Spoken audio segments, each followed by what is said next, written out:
this episode we're going to be trying to actually explain the paradox, or rather explain the reason of the cause of the paradox.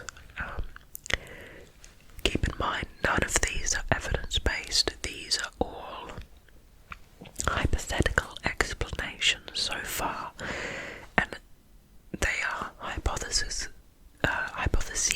that have not been yet proven. So they are not explained theories, they're just proposed. Okay, so starting with the argument of the rarity of intelligent life. Also, by the way, if you have something you want me to read about, please leave a comment below, and I'll find the Wikipedia page on what you want me to read about. So rarity of intelligent life, subcategory extraterrestrial life is rare or non-existent. Those who think that intelligent extraterrestrial life is nearly impossible argue that the conditions needed for the evolutions of life, or at least the evolutions of biological complexity, are rare or even unique to Earth. Under this assumption, called the rare Earth hypothesis, a rejection of the mediocrity principle, complex multicellular life is regarded as exceedingly unusual. The rare Earth hypothesis argues that the evolution of a biological complexity requires a host of fortuitous circumstances, such as a galactic habitable zone, a star and planets having the requisite conditions, such as enough of a continuous habitable zone, the advantage of a giant guardian like Jupiter and a large moon, conditions needed to ensure the planet has a magnetosphere and plate tectonics, the chemistry of the lithosphere, atmosphere and oceans, the role of evolutionary pumps, such as a massive glaciation and rare bolide impacts, and perhaps most importantly, advanced life needs whatever it was that led to the transition of some prokaryotic cells to eukaryotic cells, and of course sexual reproduction and the Cambrian explosion. In his book Wonderful Life in 1989, Stephen Jay Gould suggested that if the tape of life were rewound to the time of the Cambrian explosion and one or two tweaks made, human beings most probably never would have evolved. On the other hand, other thinkers such as Fortuna, Buss and Kaufman have written about the self-organizing properties of life. Next, extraterrestrial intelligence is rare. It is possible that even if complex life is common, intelligence and consequently civilizations are not. While there are remote sensing techniques that could perhaps detect life-bearing planets without relying on the signs of technologies, none of them has any ability to tell if any detected life is intelligent. This is sometimes referred to as the Algae versus Aluminium Problem. That's a funny name. Charles Linsweaver states that when considering any extreme trait in an animal, intermediate stages do not necessarily produce inevitable outcomes.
communicate. Along with non-intelligent life, such civilizations would also be very difficult for us to detect. Short of a visit by a probe, a trip that would take hundreds of thousands of years with current technology. To skeptics, the fact that in the history of life on Earth, only one species has developed a civilization to the point of being capable of space flight and radio technology lends more credence to the idea that technologically advanced civilizations are rare in the universe, such as before when they said that dolphins had not yet made radio telescopes or whatever it was.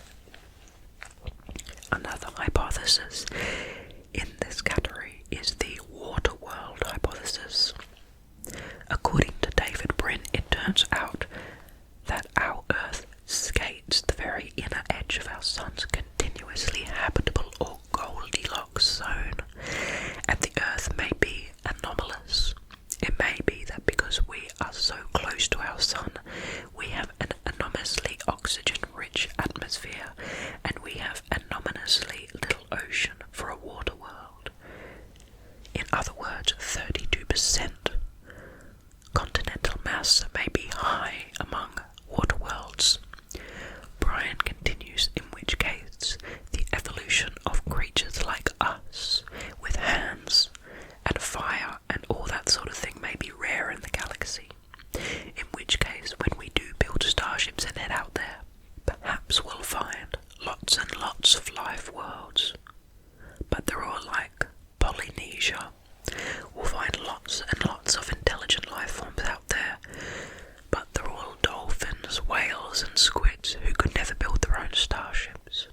What a perfect universe for us to be in, because nobody would be able to boss us around, and we'd get to be the Voyagers, the Star Trek people, the starship builders, the policemen, and so on. Now, it is the nature of intelligent life to destroy itself. This I talked about in a previous episode. Is probably the darkest explanation, but for some people it's the most logical. That life tends to destroy itself when it gets enough power.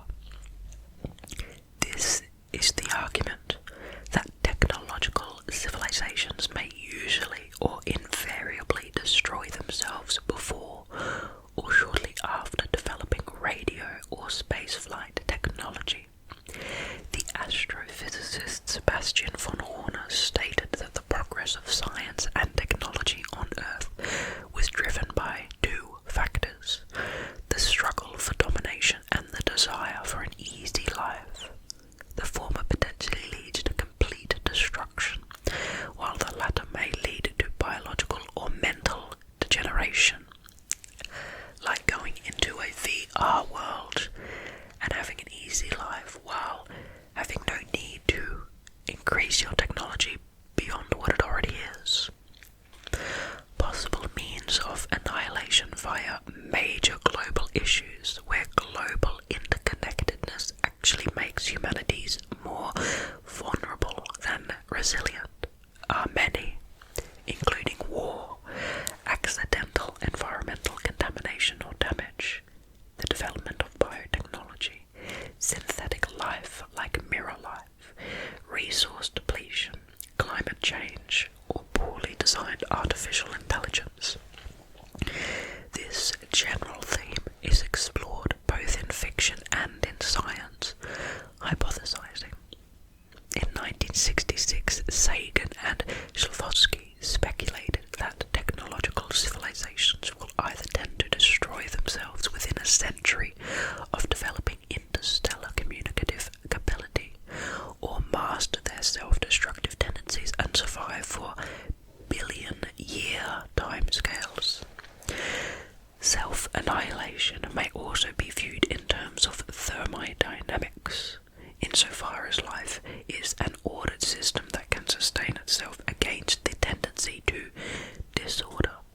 Stephen Hawking's external transmission or interstellar communicative phase, where knowledge production and knowledge management is more important than the transmission of information via evolution may be the point at which the system becomes unstable and self-destructs.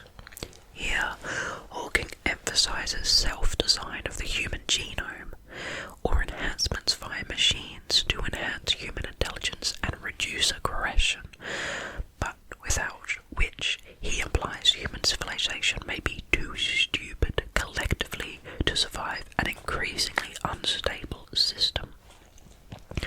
For instance, the development of technologies during the external transmission phase, such as weaponization of artificial general intelligence or antimatter, may not be met by concomitant increases in human ability to manage its own inventions. Consequently, disorder increases in the system. Global governance may become increasingly destabilized, worsening humanity's ability to manage the possible means of annihilation listed above, resulting in global societal collapse. Using extinct civilizations such as Easter Island as models, a study conducted in 2018 by Adam Frank et al. Posited that climate change induced by energy-intensive civilizations may prevent sustainability within such civilizations, thus explaining the paradoxical lack of evidence for intelligent extraterrestrial life. According to his model, possible outcomes of climate change include gradual population decline until an equilibrium is reached, a scenario where sustainability is attained at both population and surface temperature level off, and societal collapse, including scenarios where a tipping point is crossed. A less theoretical example might be the resource depletion issue on Polynesian islands, of which Easter Island is the only most well known. David Brin points out that during the expansions phase, from 1500 BC to 800 AD, there were cycles of overpopulation followed by what might be called periodic culling of adult males through war and/or ritual. He writes, "There are many stories of islands whose men were almost wiped out, sometimes by internal strife and sometimes by invading males from other islands." Very similar to this idea, but slightly different, is the idea that it is the nature of intelligent life to destroy other intelligent life. Another hypothesis is that an intelligent species, beyond a certain point of technological capability, will destroy other intelligent species as they appear, perhaps by using self-replicating probes. Science fiction writer Fred Sabag has explored this idea in his Berserker series, as has physicist Gregory Benford. A species might undertake such extermination out of expansionist motives, greed, paranoia, or aggression. In 1981, cosmologist Edward Harrison argued that such behavior would be an act of prudence. An intelligent species that has overcome its own self-destructive tendencies might view any other species bent on galactic expansion as a threat. It has also been suggested that a successful alien species would be a super predator, as are humans. Another possibility invokes the tragedy of the commons and the anthropic principle. The first life form to achieve interstellar travel will necessarily, even if unintentionally, prevent competitors from arising, and humans simply happen to be the first. Then there is the hypothesis that civilizations only broadcast detectable signals for a brief period of time. It may be that civilizations are detectable through their radio emissions for only a short time, reducing the likelihood of spotting them. The usual assumption is that civilization outgrow radio through technological advancement. However, there could be other leakage, such as that from microwaves used to transmit power from solar satellites to ground receivers. Regarding the first point, in 2006 Sky and Telescope article, Seth Shostak wrote, "Moreover, radio leakage from a planet is only likely to get weaker as a civilization advances and its communications technology gets better.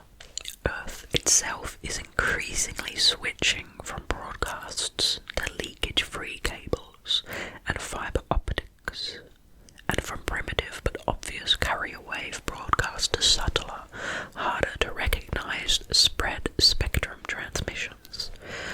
More hypothetically, advanced alien civilizations may evolve beyond broadcasting at all in the electromagnetic spectrum and communicate by technologies not developed nor used by mankind. Some scientists have hypothesized that advanced civilizations may send neutrino signals. If such signals exist, they could be detectable by neutrino detectors that are now under construction for other goals." Interesting. Alien life may be too alien. This is one of the ones that I find most interesting and possibly likely. Just because, studying psychology, it's easy for me to see projection everywhere. And this theory kind of used the idea of projection. Another possibility is that human theoreticians have underestimated how much alien life might differ from that on Earth. Aliens may be psychologically unwilling to attempt to communicate with human beings. Perhaps human mathematics is parochial to Earth and not shared by other life, though others argue this can only apply to abstract math, since the math associated with physics must be similar in results, if not in methods. Physiology might also cause a communication barrier. Carl Sagan speculated that an alien species might have a thought process orders of magnitude slower or faster than ours. A message broadcast by that species might well seem like a random background noise to us and therefore go undetected if it's super slow or super fast. Another thought is that technological civilizations invariably experience a technological singularity and attain a post-biological character, like ascending. Hypothetical civilizations of this sort may have advanced drastically enough to render communication impossible. In his 2009 book, SETI scientist Seth Shostak wrote, "Our experiments, such as plans to use drilling rigs on Mars, are still looking for the type of extraterrestrial that would have appealed to Percival Lowell, an astronomer who believed he had observed canals on Mars." Paul Davies states that 500 years ago the very idea of a computer doing work merely by manipulating internal data may not have been viewed as a technology at all. He writes, "Might there still be a higher level? If so, this third level would never be manifest through observations made at the informational level, still less the matter level. There is no vocabulary to describe the third level, but that doesn't mean it's non-existent, and we need to be open to the possibility that alien technology may operate at the third level, or maybe the fourth, fifth levels. Technology that is so different and more advanced than ours that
are neither monolithic nor super, at least if our experience is any guide. Astrophysicist Adam Frank, along with co-authors such as astronomer Jason Wright, ran a variety of simulations in which they varied such factors as settlement lifespans, fractions of suitable planets, and recharge times between launches. They found many of their simulations seemingly resulted in a third category, in which the Milky Way remained partially settled indefinitely. The abstract to their pending paper states, "These results break the link between Hart's famous fact A, no interstellar visitors on Earth now, and the conclusion that humans must therefore be the only technological civilization in the galaxy." Another very interesting idea, especially personally to me, is that alien species may not actually live on planets. I love this idea personally. Some colonization scenarios predict spherical expansion across star systems, with continued expansion coming from the systems just previously settled. It has been suggested that this would cause a strong selection process among the colonization front, favouring cultural or biological adaptations to living in starships or space habitats. As a result, they may forego living on planets. It sounds rather logical. This may result in the destruction of terrestrial planets in these systems for use as building material, thus preventing the development of life on those worlds. Or they may have an ethic of protection for nursery worlds and thus protect them in a similar fashion to the zoo hypothesis. Very interesting, the idea that perhaps at some period living on a starship may seem completely more logical in every way than living on a planet, for the survivability of the species, for the quality of life. I could imagine a situation where all life lives on one starship, like one massive starship, stuff like that. Alien species may isolate themselves from the outside world. It has been suggested that some advanced beings may divert themselves of physical forms, create massive artificial virtual environments, and transfer themselves into these environments through mind uploading, and exist totally within virtual worlds, ignoring the external physical universe. It may also be that intelligent alien life develops an increasingly disinterest in the outside world, as you can perhaps see that mirrored in our society as we become more and more technological and interested in the virtual world. Possibly any sufficient advanced society will develop highly engaging media and entertainment well before the capacity for advanced space travel, with the rate of appeal of these social contrivances being destined, because of their inherent reduced complexity, to overtake any desire for complex, expansive endeavours, such as space exploration and communication. Once any sufficiently advanced civilization becomes able to master its environment, and most of its physical needs are met through technology, various social and entertainment technologies, including virtual reality, are postulated to become the primary drivers and motivations of that species or civilization. Now we move to possible economic explanations. Possibly a lack of resources needed to spread might lead to civilization.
as to make it unlikely that any civilization could afford to attempt it.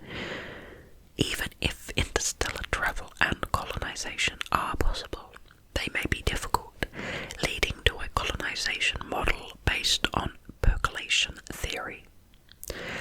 Colonization efforts may not occur as an unstoppable rush, but rather as an uneven tendency to percolate outwards with an eventual slowing and termination of the effort, given the enormous costs involved and the expectation that colonies will inevitably develop a culture and civilization of their own.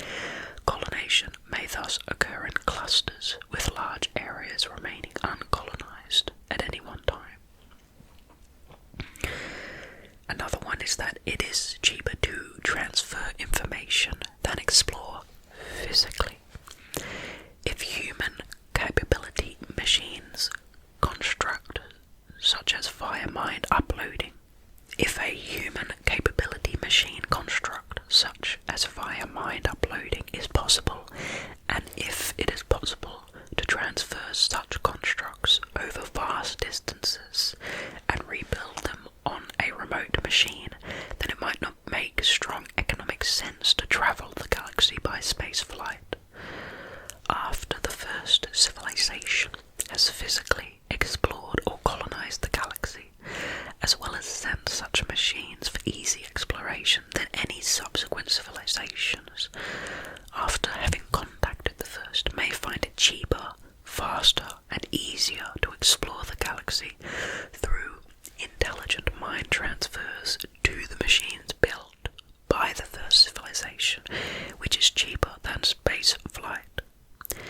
However, since a star system needs only one remote machine, and the communication is most likely highly directed, transmitted at high frequencies and at minimal power to be economical, such signals would be hard to detect from Earth, which makes further sense. Now we move to the possibility that the discovery of extraterrestrial life is too difficult, starting with the idea that we actually haven't listened properly.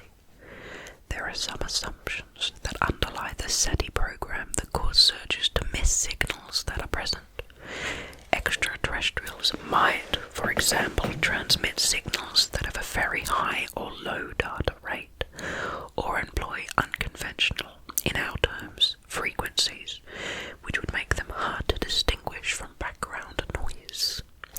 Signals might be sent from non-main sequence star systems that we search with lower priority. Current programs assume that most alien life will be orbiting sun-like stars. The greatest challenge is the sheer size of the radio search needed to look for signals, effectively spanning the entire observable universe. The limited amount of resources committed to SETI and the sensitivity of modern instruments. SETI estimates, for instance, that with a radio telescope as sensitive as the Arecibo Observatory, Earth's television and radio broadcasts would only be detectable at distances of up to 0.3 light years, less than 1/10th the distance to the nearest star. A signal is much easier to detect if it consists of a deliberate, powerful transmission directed at us. Such signals could be detected at ranges of hundreds to tens of thousands of light years distance. However, this means that detectors must be listening to an appropriate range of frequencies and be in that region of space to which the beam is being sent. Many SETI searchers assume that extraterrestrial civilizations will be broadcasting a deliberate signal like the Arecibo message in order to be found. Thus, to detect alien civilizations through their radio emissions, Earth observers need either more sensitive instruments or must hope for fortunate circumstances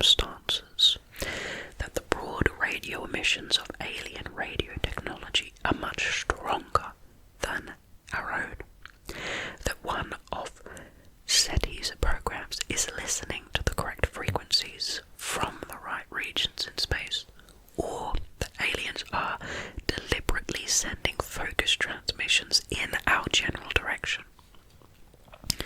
It's also possible that we haven't listened for long enough. Humanity's ability to detect intelligent extraterrestrial life has existed for only a brief period, from 1937 onwards.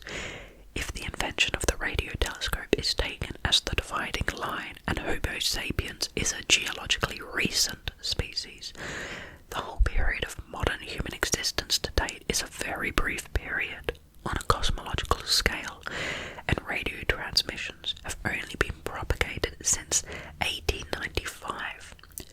Thus it remains that human beings have neither existed long enough nor made themselves sufficiently detectable to be found by extraterrestrial intelligence. That also makes sense. It's also possible that intelligent life is simply too far away. It may be that non-colonizing, technologically capable alien civilizations exist, but they are simply too far apart for meaningful two-way communication. Sebastian von Hörn estimates the average duration of civilization at 6,500 years, and the average distance between civilizations in the Milky Way at 1,000 light years. If two civilizations are separated by several thousand light years, it is possible that one or both cultures may become extinct before meaningful dialogue can be established.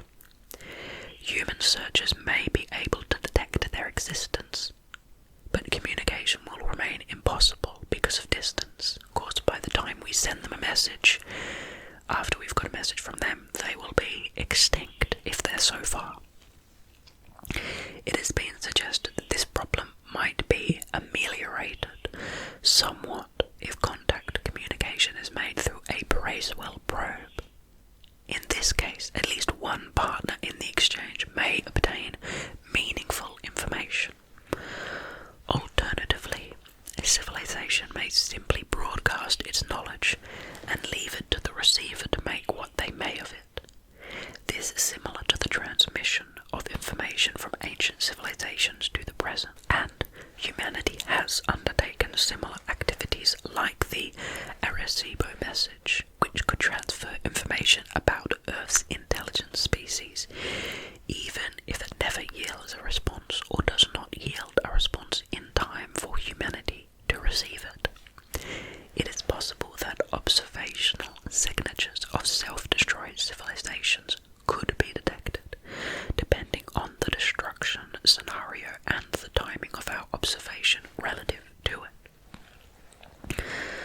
A related speculation by Sagan and Newman suggests that if other civilizations exist and are transmitting and exploring, their signals and probes simply have not arrived yet. However, critics have noted that this is unlikely, since it requires that humanity's advancement has occurred at a very special point in time, while the Milky Way is in transition from empty to full. This is a tiny fraction of the lifespan of a galaxy under ordinary assumptions, so the likelihood that we are in the midst of this transition is considered low in the paradox. Some SETI skeptics may also believe that we are at a very special point of time, specifically that we are in a transitional period from no spacefaring societies to one spacefaring society, namely that of human beings. Next we have the fact that intelligent life may exist, but it may be hidden from view. Planetary scientist Alan Stern put forward the idea that there could be a number of worlds with subsurface oceans, such as Jupiter's Europa or Saturn's Enceladus. The surface would provide a large degree of protection from such things as cometary impacts and nearby supernova, as well as creating a situation in which a much broader range of orbits are acceptable. life and potentially intelligence and civilization could evolve. Life and potentially intelligence and civilization could evolve. Stern states, if they have technology, and let's say they're broadcasting, or they have city lights, or whatever, we can't see it in any part of the spectrum, except maybe very low frequency. And now we have the idea of their willingness to communicate. Everybody's listening, but no one is transmitting.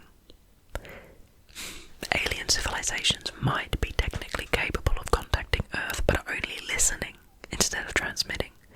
If all or even most civilizations act the same way, the galaxy could be full of civilizations eager for contact, but everyone is listening, and so no one's transmitting.